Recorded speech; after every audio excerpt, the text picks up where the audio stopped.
स्वतंत्रता संग्राम के युवा आदर्श और नायक शहीद आजम भगत सिंह की पैतृक भूमि और उनकी यादगारों के संग्रहालय से सुशोभित पंजाब का शहीद भगत सिंह नगर भारत के ऐतिहासिक नक्शे पर हमेशा आदरणीय रहेगा।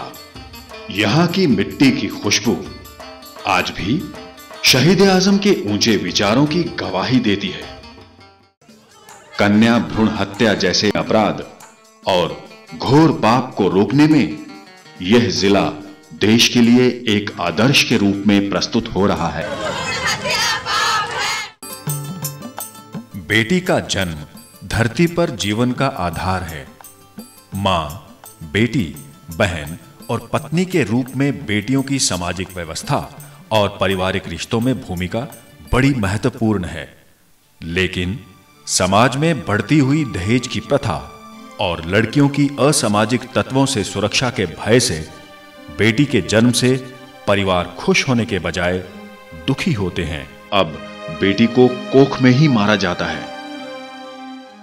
पंजाब में 2001 की जनगणना के अनुसार लिंग अनुपात में 1991 जनगणना की तुलना में चिंताजनक गिरावट सामने आई और राज्य के 17 जिले देश के सबसे ज्यादा प्रभावित जिलों में पाए गए। इन प्रभावित 17 जिलों में शहीद भगत सिंह नगर जिला भी था। यहां 0 से 6 वर्ष की कन्याओं का अनुपात महज 808 रह गया था। चोरी छुपे कन्या भ्रूण हत्या एक व्यापक समस्या बन चुकी थी। कानून और धार्मिक बंदिशों को एक तरफ कर स्वास्थ्य कार्यकर्ताओं का एक लालची वर्ग अल्ट्रासाउंड की मदद से लिंग जांच में सहायता कर कोख में ही कन्या को मारने के इच्छुक परिवारों को इस घोर पाप को अंजाम देने में अपनी सेवाएं दे रहा था। सरकार और प्रशासन ने इस छुपे अपराध को सरकारी जागरूकता अभियानों के दम पर रोकने की कोशिश जरूर की, लेकिन इसका असर नहीं हुआ। साल 2005 में जिले के चाइल्ड डेवलपमेंट महकमे के एक सर्वेक्षण ने चौंका देने वाले आंकड़े सामने लाए। 2001 की तुलना में जिले में 0 से 6 वर्ष वर्ग लिंग अनुपात 774 तक गिर गया था। तत्कालीन जिला प्रशासन ने इस नतीजे और मुद्दे को गंभीरता से लिया। इस समस्या के मूल कारणों और कन्या भ्रूण हत्या में जुटे अवैध तंत्र को जड़ से मिटाने का संकल्प किया। अगस्त 2005 में उस समय के जिलाधिकारी जो हमारे जिलाधीश थे श्री कृष्ण कुमार जी, जब उन्होंने उस समय ये महसूस किया कि मैं अकेला जिला प्रशासन तो ऐसे कामों में नहीं कर सकता, क्यों ना समाज सेवी संस्थाओं को साथ लिया जाए। तो उन्होंने ज़िले में अलग अलग सामाजिक संस्थाएं जो अलग अलग अपने कार्य कर रही थी समाज सेवा के, तो उन्होंने उन सभी समाज सेवी संस्थाओं को बुला के निमंत्रण दिया। निमंत्रण दिलाकर उनको एक छतरी के नीचे इकट्ठा किया। तो उन्होंने कहा कि क्यों ना एक ऐसी संस्था बना दी जाए जो कि सिर्फ और इसी कन्या भ्रूण हत्या जैसी ही सामाजिक बुराई के ऊपर कार्य करे। इस पहल को सफल बनाने के उद्देश्य के लिए एक दोहरी रणनीति तैयार की गई। एक तरफ जिले में कार्यरत सभी स्वयंसेवी संगठनों, समाज सेवियों, नागरिक समाज समूह, पंचायतों, शिक्षा संस्थानों को शामिल कर उपकार कोऑर्डिनेशन सोसाइटी के नाम से एक मंच पर लाया गया। एक तरफ जन जागरूकता अभियान चलाया गया तो दूसरी तरफ कानून को सख्ती से लागू करने का अमल शुरू किया गया।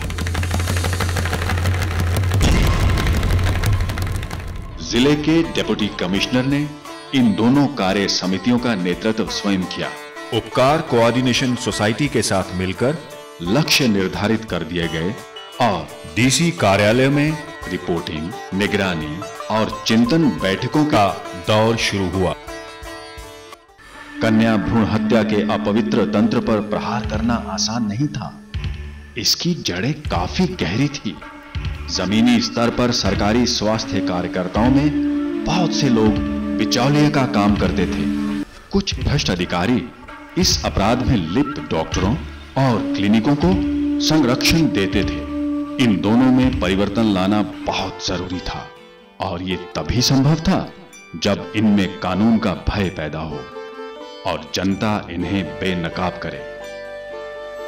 इस पहल के अंतर्गत सबसे पहले जिले में सभी गर्भवती महिलाओं के आंकड़े इकट्ठे करके उनको कंप्यूटराइज्ड किया गया ताकि उनकी निगरानी संभव हो सके। जानकारी इकट्ठी करने का काम आंगनवाड़ी कार्यकर्ताओं और बाद में आशा वर्कर्स को सौंपा गया। इस डाटा को 3 भागों में बांटा गया और पहले तिमाही गर्भवती महिलाओं पर विशेष निगरानी रखी गई, क्योंकि इसी चरण पर गर्भपात करने की अधिक संभावना होती है और इस निगरानी में इन माताओं पर विशेष ध्यान दिया गया जिनके पहले से 1 या अधिक बेटियां थीं। प्रशासन ने इन महिलाओं से टेलीफोन से संपर्क कर उनका हालचाल जानने के लिए एक टेलीफोन ऑपरेटर को नियुक्त किया और एक सेंट्रलाइज्ड 24 घंटे चालू हेल्पलाइन का व्यापक प्रचार किया। हेलो हेलो, हाँ जी, सत श्री अकाल जी। सत श्री अकाल मैडम, मैं रविंदर बोल रही हूँ सिविल हॉस्पिटल नवा शहर तो। प्रसव के समय भी निगरानी चुस्त की गई। जिले के सभी प्राइवेट अल्ट्रासाउंड केंद्रों को निगरानी में लिया गया, जो आज भी सख्ती से लागू है। इन केंद्रों को हर टेस्ट की रिपोर्ट की प्रति जिला नागरिक सर्जन के कार्यालय में दर्ज कराना अनिवार्य है और इन केंद्रों पर रखे रिकॉर्ड को स्वास्थ्य अधिकारियों द्वारा प्रमाणित भी किया जाता है। इन साधारण से लगने वाले कदमों ने कन्या भ्रूण हत्या के विरुद्ध अभियान को एक नई दिशा दी। प्रशासन ने कन्या भ्रूण हत्या की जानकारी देने वालों के लिए इनाम की घोषणा की और सरपंचों को गांवों में ऐसे अपराध रोकने का दायित्व दिया। स्वास्थ्य और प्रशासनिक अधिकारियों को उत्तरदायी बनाया गया और जिम्मेदारी सुनिश्चित की गई। स्वास्थ्य कार्यकर्ताओं का मन बदलने के लिए कार्यशालाएं और बैठकें की गई। उपकार कोऑर्डिनेशन सोसाइटी ने जागरूकता के साथ साथ अपराधियों को पकड़ने के लिए जासूसी के तरीके अपनाए और कुछ एक अपराधियों को पकड़वाया। इस कार्यवाही से पूरे जिले में सनसनी फैल गई और इस पहल की सारी गतिविधियों को मीडिया में प्रमुखता मिली। भ्रूण हत्या की एक घटना के विरोध में दोषी परिवार के सामने एक शोक सभा आयोजित की गई, जिसने प्रशासन के अभियान को हर एक की जुबान पर लाया। उपकार कोऑर्डिनेशन सोसाइटी ने इस जागरूकता अभियान को रफ्तार देने के लिए जनमानस में सकारात्मक बदलाव लाने के लिए कई माध्यमों का सहारा लिया और जिले की जनता को कन्या भ्रूण हत्या के विषय पर रोकने के लिए आगे आने का आह्वान किया। इन प्रयासों को सफलता मिलने लगी। जो लोग पहले अपराधी तंत्र का हिस्सा थे, उनका मन और सोच बदलने लगी और वो कानून का साथ देने लगे। प्राइवेट नर्सिंग होम मालिकों और इंडियन मेडिकल एसोसिएशन ने भी इस अभियान को समर्थन देना शुरू किया। केवल कृष्ण जी आए, उन्हें लोगों को जागृत पाई हो लड़कियां बारे उदण तो साडे नवा शहर दे विच धीआं दी गिणती बढ़ गई। 2009 में मैंने 3rd डॉटर को जब जन्म देने वाली थी, मतलब मेरे ऊपर बहुत ज़्यादा प्रेशराइज किया गया।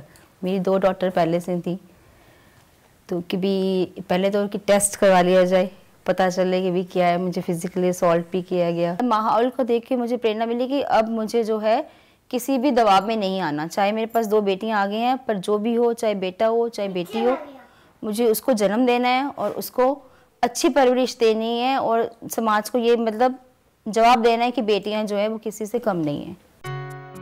2011 की जनगणना में इस पहल की सफलता की बड़ी हद तक पुष्टि भी हो गई।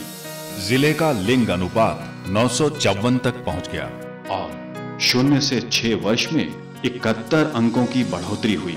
879 का लिंग अनुपात रिकॉर्ड किया गया। साथ ही संस्थागत प्रसव में वृद्धि हुई। स्वास्थ्य कार्यक्रमों और योजनाओं में भागीदारी भी बढ़ी। जहां अब तक लड़के के जन्म पर लोहड़ी मनाई जाती थी, वहां अब समाज सेवियों के आग्रह पर लड़कियों के जन्म पर भी लोहड़ी मनाई जाती है और प्रशासन भी इस पहल का एक हिस्सा है, क्योंकि निगरानी और कार्रवाई से ज्यादा लोगों की मानसिकता बदलने की आवश्यकता है। उपकार कोऑर्डिनेशन सोसाइटी का उत्साह और हौसला इस पहल की सफलता से बढ़ा है। सोसाइटी को इस काम को जारी रखने के लिए लोगों और दाताओं की सहायता भी मिल रही है। समाज सेवियों और नागरिक समाज समूह को एक छत पर लाने का महान काम जो इस पहल ने किया है, उसे अन्य सामाजिक बुराइयों से मिलजुल कर लड़ने का माहौल और तालमेल भी पैदा हुआ है। जो एजुकेशनल इंस्टीट्यूशन है, जहाँ फ्यूचर के पेरेंट्स बैठे हैं, जिन्होंने कल को पेरेंट्स बनना है, उनको भी हम ये इस जो पुरानी मानसिकता है उससे बचाने के लिए पहले प्रयास कर रहे हैं। हायर सेकेंडरी स्कूल्स हैं, टेक्निकल एजुकेशंस हैं, ITIs हैं, पॉलिटेक्निक हैं, इंजीनियरिंग कॉलेजेस हैं, उनमें हम जाकर उनको बोलते हैं कि आप फ्यूचर के पेरेंट्स हो, आपने लड़का और लड़की में फर्क नहीं करना, जो भगवान ने दे दिया वो अच्छा है। गुरु नानक देव जी ने गुरबानी में खूब कहा है, सो क्यों मंदा आखिए जित जम्मे राजन। मतलब स्त्री का तिरस्कार क्यों, जबकि उसी से राजा महाराजा जन्म लेते हैं। कन्या भ्रूण हत्या रोककर जिला शहीद भगत सिंह नगर के प्रशासन और जनता ने बाबा नानक के कथन का मान बढ़ाया है और जिले में लिंग अनुपात में सुधार लाकर देश में एक मिसाल कायम की है।